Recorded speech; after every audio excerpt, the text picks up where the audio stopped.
행위가 온전하여 여호와의 율법을 따라 행하는 자들은 복이 있으며 여호와의 증거들을 지키고 전심으로 여호와를 구하는 자는 복이 있도다. 참으로 그들은 불의를 행하지 아니하고 주의 도를 행하는도다. 주께서 명령하사 주의 법도를 잘 지키게 하셨나이다. 내 길을 굳게 정하사 주의 율례를 지키게 하소서. 내가 주의 모든 계명에 주의할 때에는 부끄럽지 아니하리이다. 내가 주의 의로운 판단을 배울 때에는 정직한 마음으로 주께 감사하리이다. 내가 주의 율례들을 지키오리니 나를 아주 버리지 마옵소서. 청년이 무엇으로 그의 행실을 깨끗하게 하리이까? 주의 말씀만 지킬 따름이니이다. 내가 전심으로 주를 찾았사오니 주의 계명에서 떠나지 말게 하소서. 내가 주께 범죄하지 아니하려 하여 주의 말씀을 내 마음에 두었나이다. 찬송을 받으실 주 여호와여, 주의 율례들을 내게 가르치소서. 주의 입의 모든 규례들을 나의 입술로 선포하였으며 내가 모든 재물을 즐거워함같이 주의 증거들의 도를 즐거워하였나이다. 할렐루야. 오늘따라 우리 성가대원의 찬양 소리가 아주 힘차게 들립니다. 추석 연휴 잘 보내셨습니까? 오늘 때 예배하기 위해서 올라온 여러분에게 하나님이 큰 은혜 주시기를 주의 이름으로 축원을 드립니다. 우리 옆 사람 한번 돌아보면서 인사 나눕니다. 반갑습니다. 사랑합니다. 잘 오셨습니다. 연일 30도를 오르내리는 이 불볕 더위로 인해서 가을이 영원히 오지 않을 것처럼 그렇게 느껴졌는데 큰 비가 한번 내리고 나니까 더위도 물러가고 어느덧 가을이 성큼 우리 앞에 다가와 있음을 느끼게 됩니다.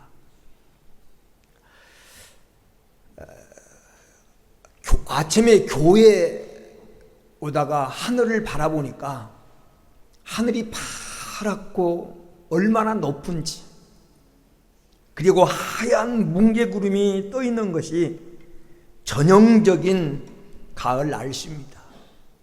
가을이 지금 깊어가고 있습니다.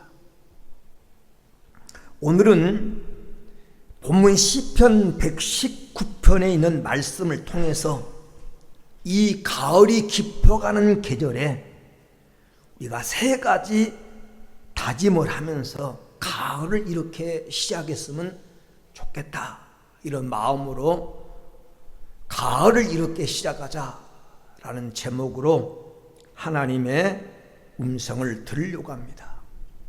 어떻게 시작해야 되겠습니까? 첫째는 온 마음으로 하나님을 찾고 바르게 신앙생활을 우리 다짐하자. 온 마음으로 하나님을 찾는. 오늘 본문 시편 119편 2절에 보니까 여호와의 증거를 지키고 전심으로 여호와를 구하는 자는 복이 있도다 그랬습니다. 10절 말씀에도 10절에 내가 전심으로 주를 찾아싸우니 라고 이렇게 고백합니다. 여기 찾는다 라고 하는 말은 구한다는 말입니다. 하나님을 사모한다고 하는 그런 말이죠. 어떻게? 전심으로. 여기서 전심이란 온 마음, 일심, 한 마음으로 그런 뜻이에요. 간절히 정성과 힘과 능력을 다해서 간절히 하나님을 찾는다고 하는 표현이 전심입니다. 건성, 대충 흉내만 내는 것과는 전혀 다른 진실과 참이 들어있는 단어가 바로 전심입니다. 여러분, 이 가을에 전심으로 하나님을 찾고 오늘 본문의 시인의 고백처럼 우리도 바르게 신앙생활 해보자. 전심으로 하나님을 찾으려고 하면 하나님을 찾는데, 하나님을 만나는데 방해가 되는 것을 버리고 찾아야 됩니다. 하나님을 만나는데 방해가 되는 것이 무엇입니까? 이사야 55장 6절 7절에 이렇게 말합니다. 너희는 여호와를 만날 만한 때 찾으라. 가까이 계실 때 그를 부르라. 악인은 그의 길을 버리고 불의한 자는 그 생각을 버리고 여호와께로 돌아오라. 그리하면 그가 긍휼히 여기시리라. 우리 하나님께로 돌아오라. 그가 너그럽게 용서하시리라. 그래서 악인은 그의 길을, 그리고 불의한 자는 그의 생각을, 잘못된 길을 가고 있는 그 길을 버리고 잘못된 생각을 품고 있는 그 생각을 버리고 돌아오라. 돌아오라. 하나님을 찾는데 방해가 되는 이런 것들을 버리고 하나님을 찾으라고 말합니다. 왜 우리가 하나님을 찾아야 됩니까? 하나님을 찾으면 첫 번째로 사는 길이 열립니다. 사는 길. 아모스 5장 4절에 여호와께서 이스라엘 족속에게 이와 같이 말씀하시기를 너희는 나를 찾으라. 그리하면 살리라. 여기 살리라라고 하는 말은 잘 사는 것을 말합니다. 행복하게 사는 것을 말합니다. 영생을 누리면서 사는 것을 말합니다. 너희가 나를 찾으면 잘 사는 길이, 행복하게 사는 길이, 영생을 누리며 사는 길을 너희가 찾게 되리라고 하는 말입니다. 길은 하나님이 열어주셔야 됩니다. 고속도로는 막히지 않고 계속 달리게 해서 만들어진 게 고속도로예요. 근데 고속도로도 길이 막힙니다. 우리 서해안에서 올라온 사람들이 내비가 잘못 인도해가지고 논두렁길로 들어갔다가 뭐 12시간, 뭐 20몇 시간 걸려가지고 집에 돌아온 사람도 있어. 안 막히려고 빠른 길로 갔는데 길이 막혀서 다 곤란을 겪고 논두렁에다가 볼일을 보고 그렇게 했다고 인터넷에 올라온 글들을 봤는데, 길은 하나님이 열어주셔야 돼요. 인생길은 하나님이 열어주셔야 됩니다.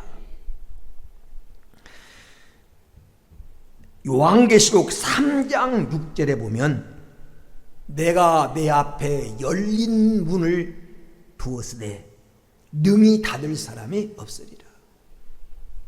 저 5자가 요한계시록 3장 6절. 내가 내 앞에 열린 문을 두었는데 능히 닫을 사람이 없다. 하나님이 길을 열어주면 막을 사람이 없다라는 것입니다. 하나님을 찾으면 사는 길이 열려요. 찾게 어떻게? 전심으로. 우리 바르게 한번 신앙을 다짐하고 전심으로 하나님을 찾아보자. 두 번째로 하나님을 찾으면 하나님을 만납니다. 하나님 만나요. 잠언서 8장 17절에 나를 사랑하는 자들이 나의 사랑을 입으며 나를 간절히 찾는 자가 나를 만날 것이라. 그래서 주님을 찾으면 주님을 만납니다. 주님 안에 다 있어요. 여러분, 예수님 안에, 하나님 안에 모든 것이 다 있습니다. 주님을 찾으면 주님과 가까워지고 주님을 찾으면 여러분 주님과 가까워지면 주님의 손에 붙들립니다. 하나님의 손은 능력의 손인데, 하나님의 손은 치료의 손인데, 하나님의 손은 창조의 손인데, 하나님의 손은 선한 손인데, 그 손에 붙잡히면 어떻게 됩니까? 강한 자가 됩니다. 하나님의 손에 붙들면 강자가 돼요. 강자가.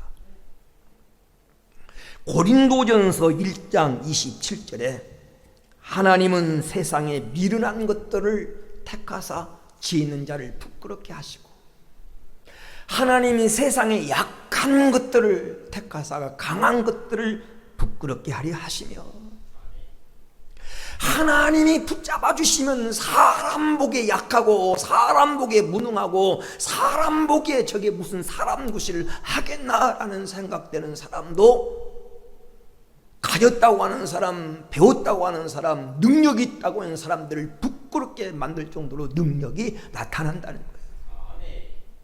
하나님의 손에 붙들면 강한 자가 됩니다. 인간적으로 볼 때 여러분, 다윗은 약하고 골리앗은 강했습니다. 에스더는 약하고 당시 세계를 다스렸던 나라, 그 나라의 총리 하만은 강했습니다. 그런데 사람 보기에 약해 보이고 힘을 쓸 것처럼 보이지 않았는데 하나님 함께 주시니까 다윗이 골리앗을 물리치고, 에스더는 하만의 계계를 물리치고 민족을 구원한 여인이 됩니다. 주님이 붙들어지면 강한 자가 돼요.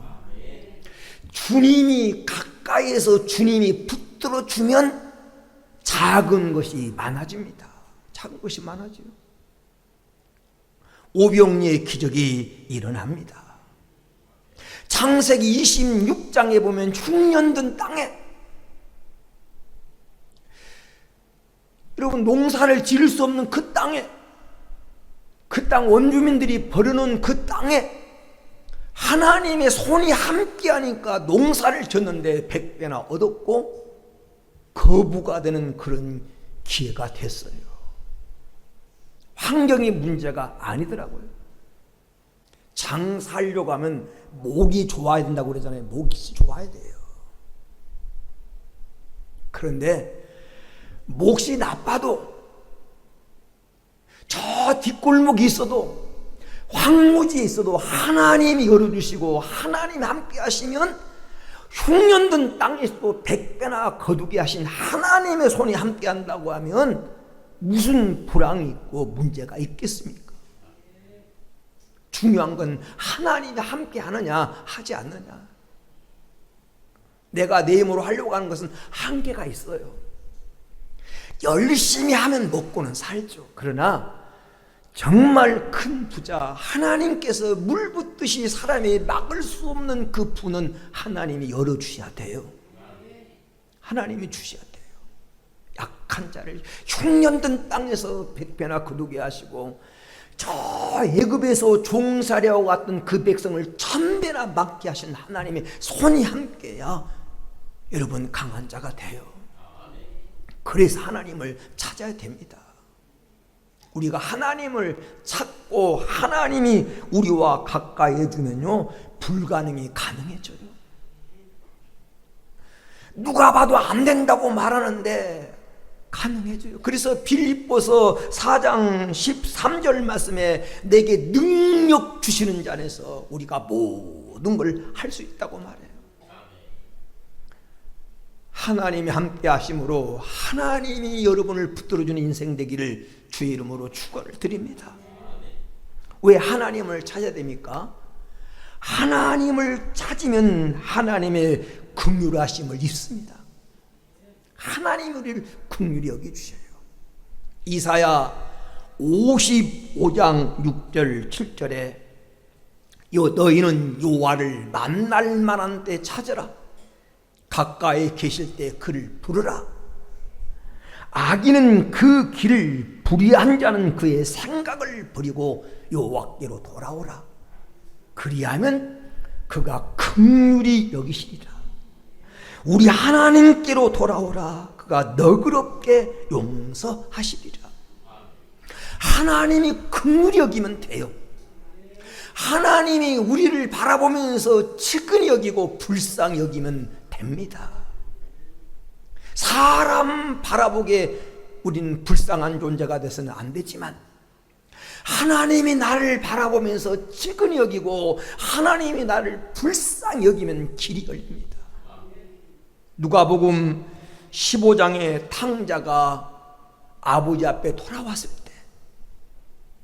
다 잃어버리고 누더기를 걸치고 면목은 모습으로 돌아온 아들을 아버지가 먼저 발견하고 측은히 여겨 불쌍히 여겼어요.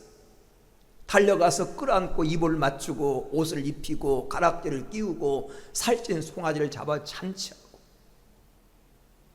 내가 잃었던 아들을 찾았다고 기뻐하는 그 아버지처럼 아버지가 긍휼히 여겨주시면요 다 회복이 됩니다. 오늘 누가복음 15장의 탕자는 잃었던 아버지의 아들의 그 자리, 기동자의 자리를 회복하고 이로써 돼지 지엄 열매도 배불리 먹을 수 없었던 경제 문제가 해결이 되고 그 노예가 돼서 신발을 신지 못했던 자유를 잃어버린 문제가 해결이 된 것처럼 하나님이 긍휼히 여겨주시면 회복이 됩니다. 경제도 건강도 기쁨도 회복되게 될 줄로 믿습니다. 그래서 하나님을 찾으라는 것입니다. 여러분, 이 가을에 하나님을 간절히 한번 찾아보십시다. 왜 신앙생활 하는데 똑같은 시간을 들이는데 믿는 것도 아니고 안 믿는 것도 아니고 여러분 그렇게 어정쩡하게 확신 없이 신앙생활을 하겠습니까? 전심으로 하나님을 찾아보라. 이 가을이 되기를 주의 이름으로 축원을 드립니다. 두 번째는 말씀대로 살겠습니다 라고 우리 다짐을 한번 하자. 말씀대로. 인생을 살아가면서 감정 따라 살지 말고 기분 따라 살지 말고 욕심 따라 살지 말고 사람 따라서 세상 풍조 유행을 따라서 안 믿는 사람들이 사는 그 방식대로 살지 말고 내가 하나님 자녀답게 하나님 말씀을 따라 한번 살아보자. 이렇게 한번 다짐을 해보세요. 어중간하게 서가지고 신앙생활을 하니까 하나님의 도움도 받지 못하고 신앙생활하는데 기쁨이 없어요. 성도가 말씀대로 살겠다고 하는 확실하고 이 말씀대로 살겠다고 하면 하나님 붙들어 주십니다. 오늘 시편 119편 속에 시인은 그런 다짐을 합니다. 1절 말씀에 이렇게 말합니다. 행위가 온전하여 여호와의 율법을 따라 행하는 자가 복이 있으며 하나님의 율법, 하나님의 말씀을 따라 행하는 자가 복이 있다는 거예요. 14절 말씀에 내가 모든 재물을 즐거함같이 주의 증거들의 도를 즐거워하였나이다. 월급 받는 것만 즐거워하지 말고요. 보너스 받는 것만 즐거워하지 말고요. 베트남 여행 가는 것만 즐거워하지 마시고요. 하나님 말씀 찾는 걸 즐거워하시기를 축원합니다. 하나님 말씀이 내 삶의 즐거움이며 그랬어요. 하나님 말씀이 내 삶의 즐거움이다. 성도가 하나님 말씀을 깨달을 때 진리를 깨달을 때 기뻐하고 즐거워하고 행복해하는 모습. 56절에 이렇게 말합니다. 내 소유는 이것이니 곧 주의 법도를 지키는 것입니다. 내 소유, 내 재산이 뭐냐? 성도가요, 하나님 앞에 갔을 때 남는 재산이 뭘까요? 돈 많이 번 걸까요? 많이 배운 것일까요? 아니면 외모가 아름다운 것일까요? 아니면 많이 가진 걸까요?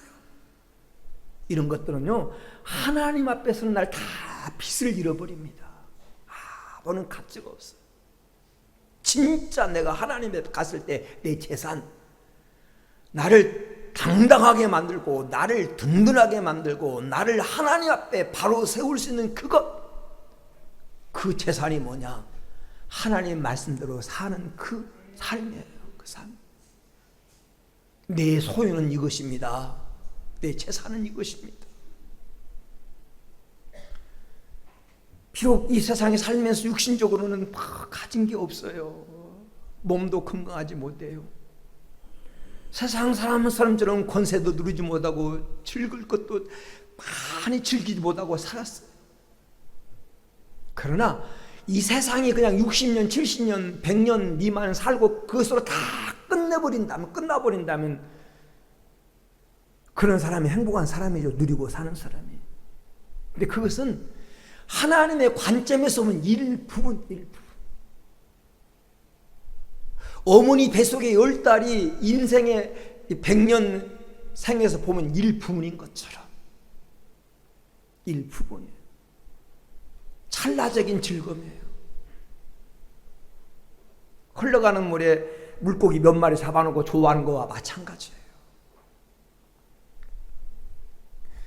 어릴 때 딱지치기도 딱지 이만큼 따면 그거 그냥 기뻐하고 행복했는데 어른 돼가지고는 아무런 가치가 없는 거잖아요. 세상적인 즐거움이라는 그런 거예요. 하나님 앞에 갔을 때 빚을 잃지 않는 것, 그것은 오늘 시인이 고백한 것처럼 내 소유는 이것이니 주의 법도를 지키는 것입니다. 오늘 시인의 다짐이 우리의 다짐이 되게 하자. 오늘 1절과 14절 말씀과 56절 말씀을 보면 하나님 말씀을 즐거워하고 하나님 말씀을 재산으로 여기고 하나님 말씀을 끝까지 지키며 살겠다는 것입니다. 이 결심이 이 가을에 우리의 결심이 되시기를 주의 이름으로 축원을 드립니다. 지금 여러분의 모습은 어떠세요? 하나님 말씀 따라가지 않고 자꾸 자기 생각 따라 신앙생활을 하고 환경 따라 신앙생활을 하는 성도들이 많습니다. 100% 주일 성수는 성경이나 목사님께서 하시는 말씀이고 먹고 살기 바쁜데 세상이 그렇게 돌아가지 않는데 그게 되나요? 열심히 나오려고 하는 마음만 있으면 되는 거죠. 아닙니다. 성경에 급한 일, 피치 못한 일 있을 때는 주일 성수를 애라 하라고 하는 것이 어디 있습니까? 할 수 없는 상황에서 하고 못 나올 상황에서 나오고 그게 하는 것이 믿음이에요. 안식일을 기억해서 거룩히 지켜라고 하는 말은 온전히 지키라는 거예요. 온전히.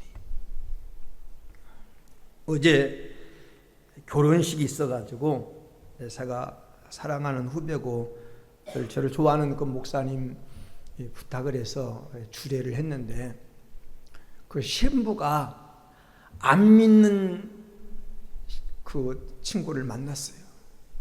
그래서 직장에서 만나서 전도해가지고 신앙생활에서 충성스러운 일꾼을 만들어서 여자가 우리 이런 친구들처럼 해가지고 훌륭한 신앙인을 만들었어요. 남자친구가 전도 와가지고 하는데 교회 나오면서 11조를 가르쳤어요. 그러니까 남자친구 그런 거예요. 꼭 11조 해야 돼. 그런데 가르치는 거예요. 국민이 나라에 세금을 내는 것처럼 우리가 하나님께 해야 될 의무가 있는데 이렇게 11조야 하나님께 드려야 돼요. 그러니까 처음 나온 청년이 뭐 헬스클럽인가 하는데 11조를 가르친 거예요. 믿음 없는 때부터 가르쳐요. 그래서 그 목사님 얼마나 좋아하는지 몰라요. 얼마나 나와가지고 충성스럽게 일하고. 그래서 축복 가운데 주의 말씀을 주었어요. 네? 얼마나 그 처음부터 신앙생활은 이렇게 하는 거야. 가르친 거예요. 성경에 있는 걸 그대로 가르친 거예요. 신앙생활을 형편 따라 하려고 하지 말고요. 성경이 뭐라고 말했는가 성경을 따라해요. 그래야 하나님이 책임져 주셔요. 하나님이 책임져 주는 인생이 돼야 되지. 그러잖아요. 여러분, 왜 말씀대로 사는 게 어려울까요? 왜 말씀대로 사는 게 어려울까요? 하나님이 우리에게 말씀하실 때 하나님은 내 형편을 고려해서 내 수준에서 하나님은 말씀하지 않으셔요.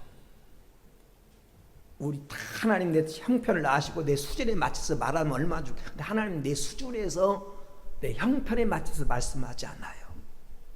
그래서 하나님 말씀이 때로는 비현실적으로 보이고 하나님 말씀처럼 사는 것이 어리석게 보이고 하나님 말씀처럼 사는 것이 무모해 보입니다. 무모해 보여요. 그래서 하나님 말씀은 아무나 반응하는 게 아닙니다. 하나님 말씀은 누가 반응합니까? 믿는 사람이 반응해요. 하나님의 능력을 믿는 사람이 반응합니다.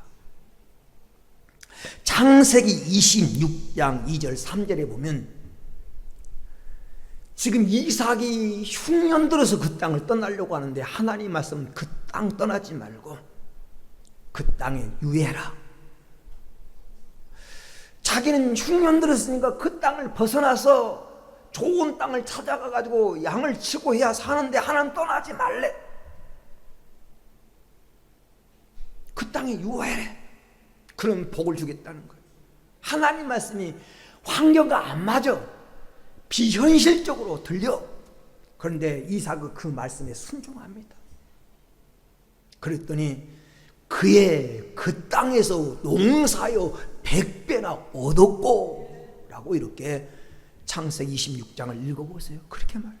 그의 그 땅, 흉년된 땅에서 흉년된 해 100배나 성장했고 하나님이 복을 주심으로 노복이 많아지고 마침내 거부가 되어 이렇게 말합니다.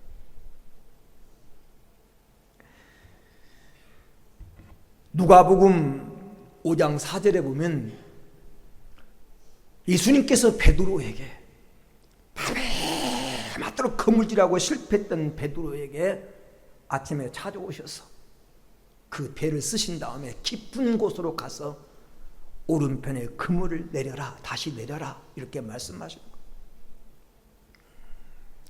베드로가 그래요. 자기 상식에 맞지 않아요. 지금까지 자기가 업으로서 살아온 경험에도 맞지 않고 모든 조건이 많지 않지만 주님이 말씀하시니 주님이 그렇게 하라고 하시니 내가 말씀에 의지하여 그물을 내리리다 하고 그물을 내렸더니 두 배가 가득 차도록 잡히더라는 거죠. 여러분 열왕기하 4장 3절에서 4절에 보면 엘리사 생도 부인의 얘기가 나옵니다. 그 남편이 일찍 신학을 공부하다 죽고 이제 아내가 어린 자식을 데리고 살아가는데 더 이상 살아갈 수가 없고 빚을 지고 살아갔는데 그 빚을 준 채조가 가지고 빚을 안 갚으면 두 아들을 종으로 데려가겠다는 거예요. 철박한 상황 가운데 그 집에 있는 것은 아무것도 없어요. 기름 한 병, 마지막 기름 한 병밖에 없는데 엘리사에게 찾아가서 방법을 묻습니다. 어떻게 해야 되겠냐고. 이 막막한 상황을 어떻게 헤쳐나가야 되겠느냐고. 주의 종을 찾아가서 물어요. 만약 나를 찾아온다면 돈 많은 권사님 소개해가지고 한번 가보라고. 조금 빌려줄 수는 있을 거라고. 아니면 은행 내가 잘하는, 내가 새마을금고 내가 지점장을 잘 알고 있는데 한번 소개할 테니까 한번 가보라고. 그렇게 할 텐데 엘리사는 그렇게 하지 아니하고, 네가 가서 모든 그릇을 빌릴 수 있는 데까지 다 빌려와라. 그리고 문을 닫고 기름을 그 그릇에 다 부으라고 말합니다. 참 너무나 비현실적이잖아요. 잘못하면 기름 한 병 있는 것마저 다 없애버려. 왜? 기름을 따라 붓으면 안 나오면 다 그릇에 붙어가지고 이제 한 병마저도 다 손실 날 그런 상황이야. 너무 무모해. 그런데 반응이 그 말씀을 그대로 순종해요. 뭐 쌓을 것도 없고 담을 것도 없는데 그릇 빌려오니까 몽땅 빌려옵니다. 얼만큼? 팔아서 빚을 다 갚고도 생활비가 남도록. 이게 믿음이에요. 아멘. 우리가 이 가례하면 우리도 하나님 말씀대로 살겠다고 하는 그런 결심을 해보자고요. 그러면 말씀대로 살 때 복이 임합니다. 복이. 잠언 16장 20절에 보니까 주의 말씀에 주의한 자는 좋은 것을 얻는다. 여러분, 주의 말씀에 주의하는 자, 하나님 말씀에 귀를 기울이는 사람은 좋은 걸 얻는데, 좋은 것. 하나님이 주신 좋은 게 뭘까요? 하나님 주신 좋은 것은 먼저는요, 우리가 하나님 말씀을 따라 살면 영원히 살아납니다. 영원히 살아나요. 시편 19편 7절에 여호와의 율법은 완전하여 영혼을 소성시키고, 하나님 말씀은 완전하여 우리 영혼을 소생시킨다고 시편 19편 7절에 말합니다. 그리고 하나님 말씀을 따라 살면 지혜를 얻습니다. 지혜. 시편 119편 98절에서 100절에 보면 내가 주의 계명들이 항상 나와 함께하므로 그것들이 나를 원수보다 지혜롭게 하고 나를 가르친 스승보다도 지혜롭게 하고 인생을 오래 살아서 경험을 다한 노인보다도 우리를 지혜롭게 한다. 하나님 말씀이 우리를 지혜롭게 해요. 어떤 지혜일까요? 자신의 모습을, 참모습을 발견하게 하고 그 하나님 말씀이 내가 가는 길에 등불이 되어주고, 하나님 말씀은 우리를 하나님 나라 천국 가는 길에 하나님은 길잡이가 되어주는, 여러분 내비게이션이 되어주는 하나님 말씀이 가까이 하면 그 말씀이 나를 바른 길로 인도해줘요. 그리고 하나님 말씀을 가까이 하면 하나님의 뜻이 무엇인가를 알 수 있게 만들어줘요. 하나님의 뜻. 그래서 인생을 지혜롭게 살게 합니다. 두 번째, 우리가 하나님 말씀을 따라 살 때 하나님 말씀은 우리에게 평안을 주십니다. 평안. 하나님 말씀은 평안을 주셔요. 시편 119편 165절에 이렇게 말합니다. 주의 법을 사랑하는 자에게는 큰 평안이 있으니 그들에게 장애물이 없으리로다. 여러분, 얼마나 멋진 말입니까? 큰 평안. 이건 모든 인생이 바라는 거예요. 큰 평안. 장애물이 없는 인생. 장애물이 없는 인생. 이게 행복하고 성공적인 인생이에요. 누구에게? 주의 법을 사랑하는 자에게. 이 복이 여러분에게 있어서 하나님 평안을 선물로 주시기를 주의 이름으로 축원을 드립니다. 끝으로 한 가지만 더 다짐하십시다. 세 번째는 진실한 삶을 살겠다는 다짐을 하자. 진실한 삶. 오늘 본문의 시인의 삶의 다짐이 바로 그거예요. 3절 말씀에 참으로 그들은 불의를 행하지 아니하고 주의 도를 행하는도다. 불의를 행하지 아니하고. 7절 말씀에 내가 주의 의로운 판단을 배울 때는 정직한 마음으로 주께 감사리다. 여기 불의를 행하지 아니하고 정직한 마음으로 살겠다고 하는 그런 고백이에요. 바르게, 진실하게, 그리고 착하게, 아름답게 살겠다는 다짐입니다. 왜? 하나님이 그걸 원하시니까. 하나님이 그걸 원하셔요. 역대상 29장 17절에 나의 하나님이여 주께서 마음을 감찰하시고 정직을 기뻐하는 줄을 내가 아나이다. 하나님이 뭘 기뻐하신다고요? 정직을 하나님 기뻐하셔요. 정직하게 사는 것을 하나님 기뻐하셔요. 시편 11편 7절에 여호와는 의로우사 의로운 일을 좋아하시나니 정직한 자는 그의 얼굴을 배우리로다. 하나님은 의로운 분이시기 때문에 의로운 일을 좋아하고 우리가 정직하게 사는 사람은 하나님을 만난다는 거예요. 왜 우리가 정직하게 살아야 돼요? 하나님이 그걸 원하시니까. 그런데 세상 돌아가는 것을 보면 정직하게 살면 손해본다고 생각합니다. 정직한 사람만 손해본다고 생각을 해요. 약삭 바르고 요령 부리고 수단 방법 안 가는 사람이 성공한 것 같고 앞서가는 것 같고 정직하게 원리 원칙대로 살면 손해본다고 생각을 해요. 잠깐은 그럴 수 있어요. 그러나 여러분, 전능하신 하나님이 지켜보고 계시고 하나님이 알고 계신다는 걸 여러분 기억해야 됩니다. 하나님이 알고 계시고 하나님이 지켜보고 계신다. 성도에게 힘은 정직입니다. 이 사실을 일찍 알았던 욥은 이런 고백을 합니다. 욥기서 27장 5절에 내가 죽기 전에는 나의 온전함, 이 순전함을 가리키는 온전함을 버리지 아니할 것이다. 욥은 결심했어요. 내가 죽기 전에는 내가 온전한 마음을 버리지 않겠다. 그 이유가 뭡니까?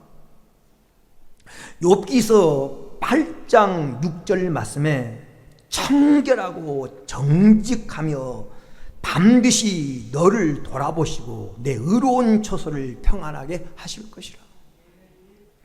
정직하고 청결하면 반드시 하나님이 우리를 돌아보시고 평안하게 하신다는 사실을 욥은 알았어요.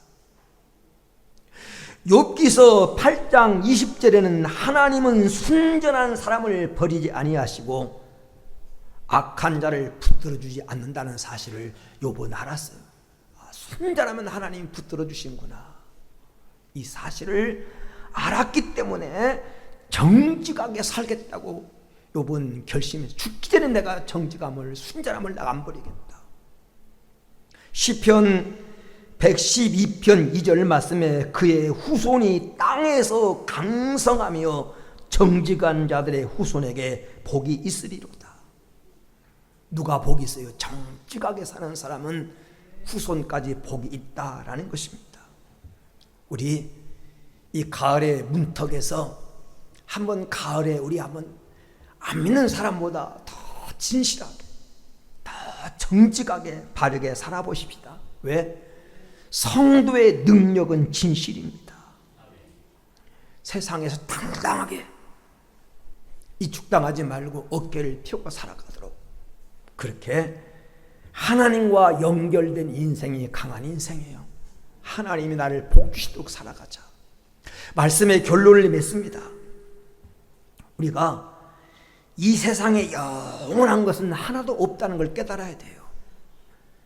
매일 세수하고 목욕하고 양치질하고 멋을 내보는 이 몸뚱이가 여러분 육신이 전부라고 착각하고 살아갈 때가 우리가 많습니다. 이 육신 덩어리가 전부라고 알고 살 때가 많아요. 오로지 썩어질 육신을 위해서 돈과 시간과 정열을 다 쓰며 사는 사람이 많습니다. 자기 배만 채우려고 남 돌아볼 겨를도 없이 그렇게 살아갈 때가 많아요. 예뻐져라, 멋져라, 날씬해져라, 병들지 말아라, 늙지 말아라, 제발 죽지 말아라 그러면서 얼마나 바르고 먹고 마시고 입고 얼마나 노력합니까? 그런데 우리의 의지와는 상관없이 때로는 살찌고 야이고 병들고 노쇠하고 기억력이 점점 감퇴되고 언젠가는 죽습니다. 이 세상에 영원한 건 하나도 없어요. 돈이 내 것입니까? 자녀가 내 것입니까? 몸뚱이가 내 것입니까? 여러분, 이걸 깨달은 것이 지혜고 겸손입니다. 영원하지 않는 것에 너무 지나가고 연연하지 말고요. 영원한 걸 붙잡자고. 정말 멋있는 것, 영원한 것, 예수님 그러잖아요. 썩어질 양식을 위해서 하지 말고 영원토록 있는 양식을 위해서 해라.